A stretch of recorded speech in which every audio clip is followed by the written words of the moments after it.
Myriad Cypher is another entry in the McBacon Jam contest, and like the last entry I reviewed, the game is highly incomplete.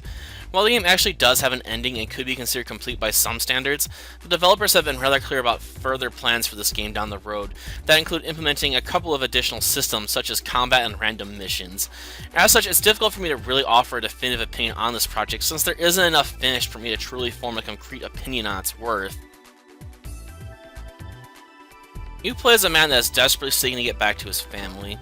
In order to do so, he will need to complete a series of delivery missions at various outposts in order to unlock the gates he'll need to travel through. Eventually, you'll receive the Myriad Cypher, the key to unlocking the final gate you need to access in order to catch up to the family that you had sent ahead. As I stated previously, the game isn't complete in this area. In the current build, the game lacks any sort of combat, but a bigger issue developers may need to consider is the cost of upgrading your equipment. It's rather easy to rack up in excess of 100,000 credits in less than 15 minutes in the current build.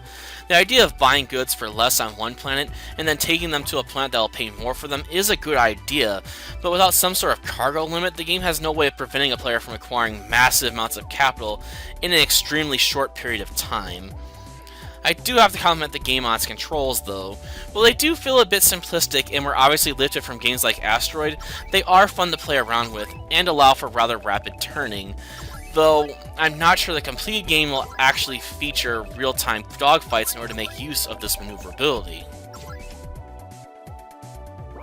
About the only gripe I have with the visuals in this game is that the planet designs could use a bit more variety.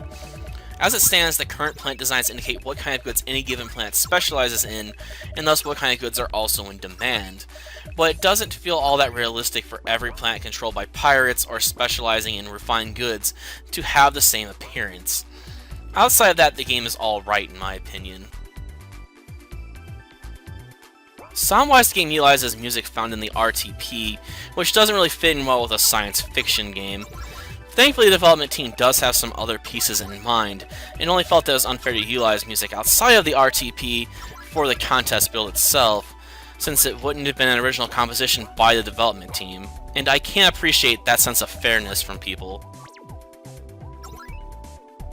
It's obvious that Myriad Cypher draws its inspiration from games like Privateer, but the current build leaves a lot to be desired. Hopefully the game will be vastly improved with its next update, but in its current state, I'm a bit wary of this title's future. And while I would recommend keeping an eye on this title, I'd also recommend keeping your expectations to a bare minimum, since I'd hate for this game to suffer from people simply hating on it for not being as good as Privateer or similar games.